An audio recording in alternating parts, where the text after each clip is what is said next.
Welcome to the Home Business Podcast with Richard Captain Henderson, publisher of Home Business Magazine, and Sherilyn Colleen, managing editor. This how-to show helps you successfully operate your home-based business. Greetings and welcome to the Home Business Podcast. I'm Richard Captain Henderson, your skipper at Home Business TV. And I'm Sherilyn Colleen, your co-host. Let's secure, foresee, and get underway. In a world where everything is on demand, the way customers buy has changed. People have an abundance of information and choices at their fingertips, and the divide between companies and buyers is wider than ever. Whether you're an entrepreneur, executive, or marketer, it's time to look beyond your sales process and focus on how your customers buy. CEO and entrepreneur Martin R. Lewis introduces fresh ideas and methods in his new book, How Customers Buy and Why They Don't. Intended for companies of any size to increase revenue, Lewis challenges you to rethink your current selling method, whether you're a one-person home-based business, mid-sized small business, or Fortune 500 company. So, greetings, Martin R. Lewis. Welcome to the Home Business Podcast. Say hello to our audience. Hello, and it's a pleasure to be here. Thanks for coming. Thanks for connecting in. Yeah, I saw you're connecting in from wine country today in Northern California. Exactly correct, yes. That's what I've always wanted. My dream business is to open up a winery or be like an entrepreneur in wine or beer distribution. So, if you actually lived here, you'd know how much work that is. And although it's an aspirational goal, you'd probably give it up pretty quick when you see how much work in those very romantic notions. Yeah, I didn't want to work hard. I just wanted to have fun in my business, but that's probably not a good model that'll work very long. That's the part that I am. I'm at the end. I'm the consumer. I enjoy the product. Good. So let's get started on getting better at sales by better understanding our customer. Martin Lewis, what are 6 elements of the customer's buying DNA? Well, the buying journey DNA really came up from the work we did with our customers, where we talked to their customers. So we talked to the buyers, and we've talked to literally thousands of buyers about how they buy. And then we've created this thing called the buying journey DNA, which is a stamp of any market, how markets buy. And as you said, there's 6 elements. The 6 elements that we think you should know about how your buyers buy. Start with number 1, what we call the triggers. What is it will actually trigger somebody to a buying journey? Why would they even consider buying your offering? The second one is then the steps or the activities. What do they go through as they go through their buying journey? Do they do research? Do they look at alternatives? Do they have to think about where they're getting the money from? So what are the activities they go through? And you know what? That's usually a sequence of events. So what's the sequence of activities they go through? Number 3 is who gets involved? What we call the key players. So who else gets involved in that buying journey? And for what reason and when? Then we talk about the buying style, and that's essentially how people know what to buy and where they buy it. So do they know what they're going to buy, or are they going to come and ask for advice in what they're going to buy? Do they know where they're going to buy it? My wife bought 5 Hondas in a row, so she obviously knew she was going to buy a Honda. Or do they kind of approach this saying, I've got choice? Then the 5th one is what we call the value drivers. What do they value? What motivates them across their buying journey? And what do they hope to gain from their acquisition? And then finally, the 6th one, so overlooked, so trivialized, and yet maybe the most important, what are their concerns? What's the friction in the buying journey that could slow down or stop them buying? So those are the 6 elements of what we call the buying journey DNA. So I kind of like your approach on this. You have more of a systematic approach to not just shoot from the hip, but to really break down the thought process. And a lot of it, I imagine, is subconscious in your buyer to better understand that. And then that'll help lead to better sales. It's a really interesting thing because, yes, in some ways it is subconscious. We would never ask the buyer, map out your buying journey, because they really don't go about it in that conscious of way. But for a particular market, this is the key. For a particular market, buyers buy in a remarkably similar way. It's interesting. Well, the online selling environment is shaking up every business. Martin, how have today's buying journeys drastically changed from the past, and why does this matter? Well, it matters a heck of a lot, and you already said that the key is technology. It's not just technology. I was the first assigned salesperson back in the 80s. And it's amazing to think back to those days. If anybody wanted to know about our company, the products we sold, even our phone number or fax number, whatever, what do they had to do? They had to dial our 1-800 number and talk to, guess what, a salesperson. We used to take it in turns to answer that phone, and people would say, well, could you tell me your shipping address? Or could you please send me the latest brochure? And there it is. They were after key information. And of course, we would never send that brochure. What we would go is we'd go and meet with them. We deliver the brochure so we could talk to them. So we were connected. We were, as a salesperson, we were the conduit through which all information had to flow between the buyer and the supplier. We controlled that. So in many ways, buyers were waiting for the salesperson to send out information, to help them configure, to help them decide what they wanted, to do pricing. Well, what's happened today? The internet, thankfully, is the biggest brochure you could ever imagine. People have information and, of course, disinformation at their fingertips. Think of the information that you can get, how you can connect to other buyers. A simple example, of course, is Yelp. If you're looking at what restaurant to go to, or perhaps somebody down the road, a graphics artist, as I was looking at the other day, you can just turn to Yelp and connect with other buyers. But that holds true for whatever you're buying today. The amount of information you can get and how you can connect with other buyers is just staggering. And does this, just a question there, does this create like a requirement or a need for the business owner to make sure that they have good information on their company online that people can access, so that they're not going out and trying to dig dirt up on you, which is pretty easy to find on the internet, but you want to have a good presentation on your company that they can access online? Absolutely. It's an unfortunate fact of life today. It was way better as a salesperson when I could go out and meet with somebody, understand their needs, and maybe guide them in what they needed or wanted. But those days are over. Today, people expect and rely on information being available to them. So it's best to control that. It's best to make that available to them. And this all comes back down to understanding the buying journey. What does your buyer expect? When do they expect it? And that brings up a really good point that I remember, those days when you delivered information on your company and you could wrap that into your sales presentation. But now your prospect may be completely educated on what you're doing and bad things about you and good things about you before you can even make that two-way sales connection. Absolutely. Statistics have shown that buyers now get more than halfway through their buying journey before they even connect with a salesperson. Which is really halfway. Staggering. So it means that we really have to manage that. Even if we're managing that online, we have to manage the buying journey, make sure we're serving the information they need in the right fashion as they go through that journey.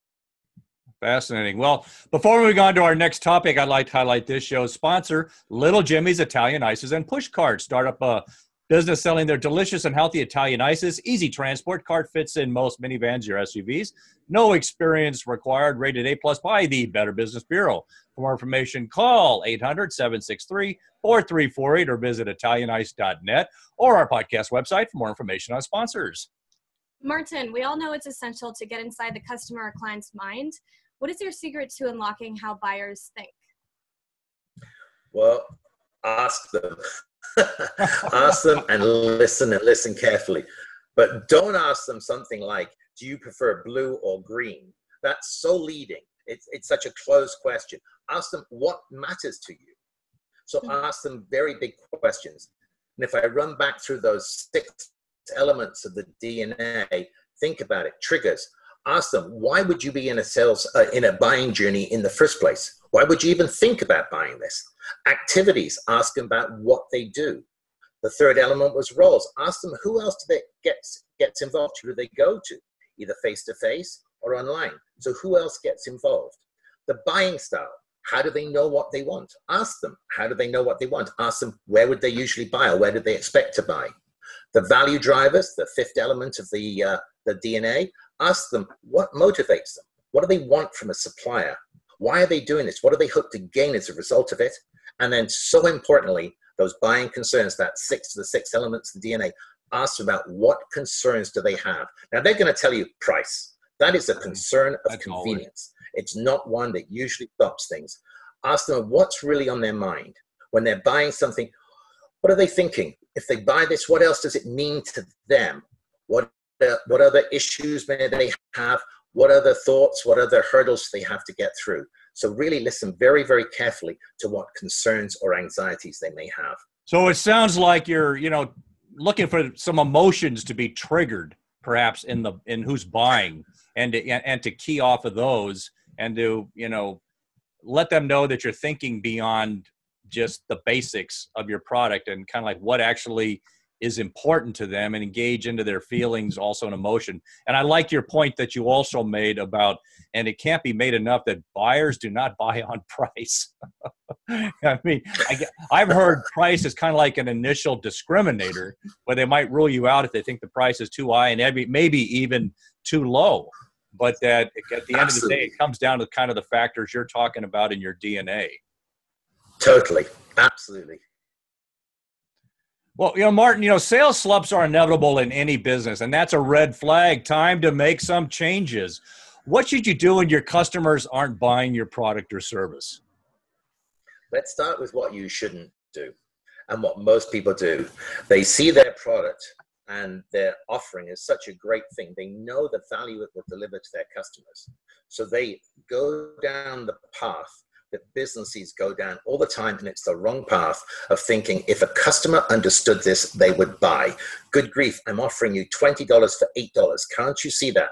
If you could see that this is only going to cost you $8 and it's going to give you $20, you would buy.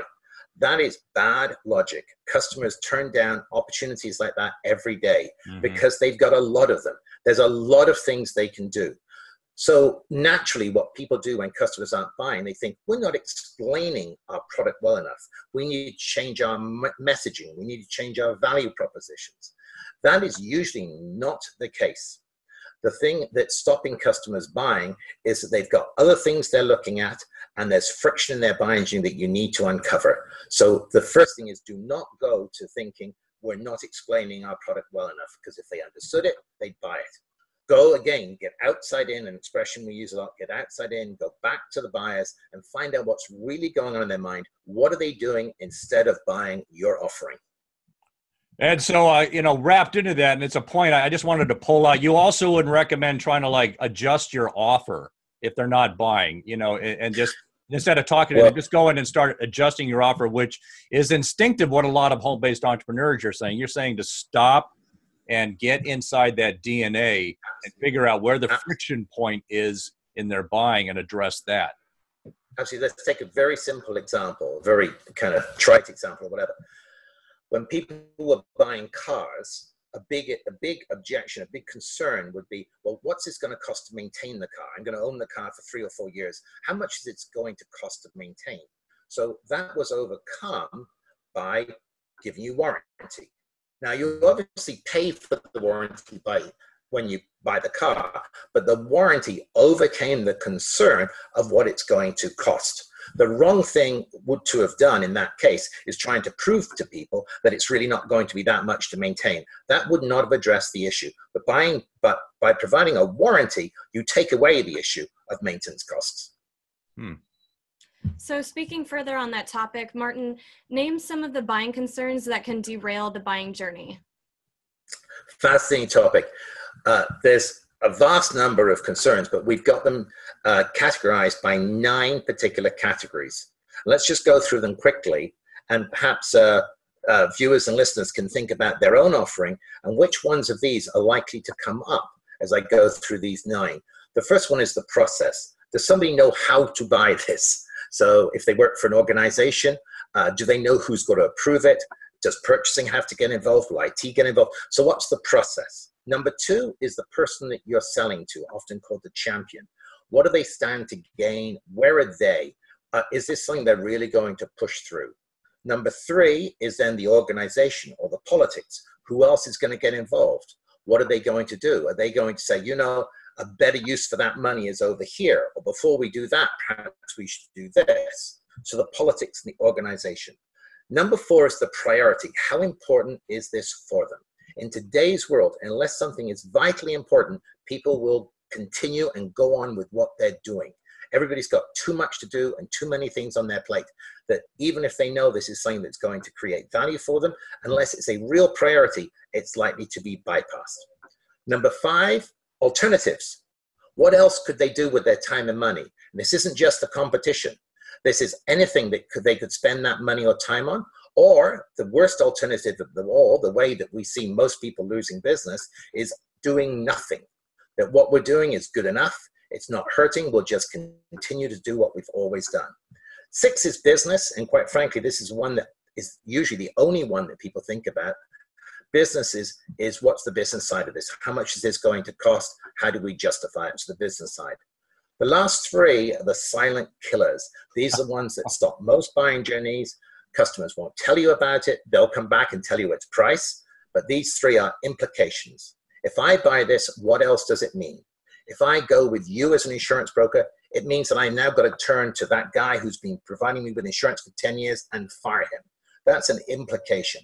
So what else do I need to do, buy, or what else has to happen if I buy your product? Implications. Fit is, does this fit with me? Is this the kind of thing I usually do? So if you're selling something that's revolutionary and new and different, well, there's some people that love that stuff. And then there's more conservative people that are looking for tried and true. So fit is, does it fit what you're offering? Does it fit the customer? Not everybody's going to buy. And then the last one, really the most silent killers, is change. Although people say, oh, I love change, people don't. In today's world, they will continue to do what they've always done, even if they know you're offering them something that's very good.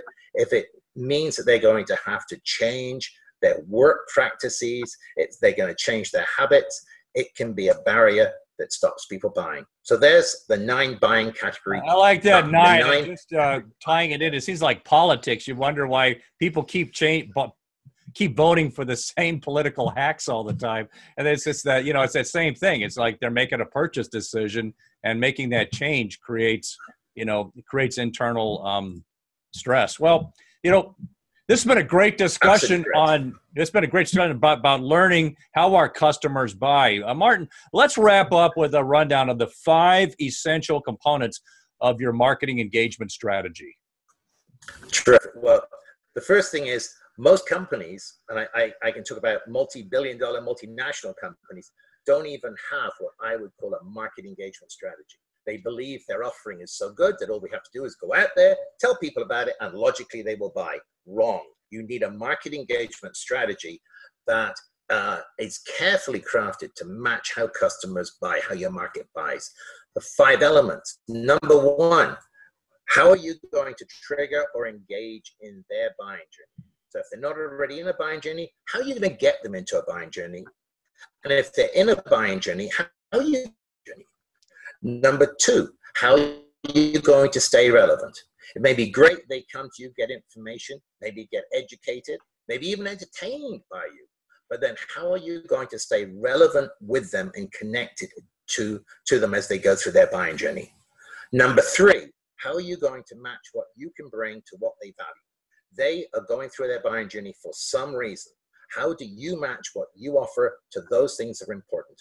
Most companies have a long, long list of their value propositions. It doesn't matter. All that matters is why is the customer going through their buying journey. Number 4 is opposite. Those buying concerns we talked about. How do you flatten and mitigate those? How do you address them? And then number 5, how do you positively impact and support the buying journey? And we say today that is the singular role of sales and marketing, is impacting and positively supporting the customer buying journey. The days the sales process, I think, are over. It's all about the buying process, what we call the buying journey. So how do we manage, navigate, and support the customer through their buying journey? So those are the 5 elements of what we call the market engagement strategy. Yeah, I can't stress enough, you've got some great ideas there. And a lot of home-based entrepreneurs, they might be dealing with things on a small scale, but I think Absolutely. They need to understand that this engagement strategies, this journey, this DNA you're bringing up, it doesn't matter whether you're selling airplanes or direct selling a product. Your buyers are all going through that same process. Absolutely correct. Martin R. Lewis, thank you for being such a great guest on the Home Business Podcast. My pleasure. Thank you. Yeah, I think I just want to emphasize you brought up a lot of great points and a lot. It's very systematic in that our listeners can get a better rundown on encapsulating all this with Martin's book. To learn more about Martin R. Lewis and his book, How Customers Buy and Why They Don't, visit buyingjourneydna.com or our podcast website for more information on guests. Thanks for joining us on this episode of the Home Business Podcast. Share your feedback with us on Facebook, Twitter, Instagram, and at our website, homebusinessmag.com. Visit the website for information on advertising. Subscribe free to our newsletter. Please visit our sponsors. For more information, visit homebusinessmag.com or the Home Business Expo at homebusinessexpo.com. I'm Richard Captain Henderson saying anchors away. And I'm Sherilyn Colleen. We'll talk with you soon. Until then, make it a great home-based biz day.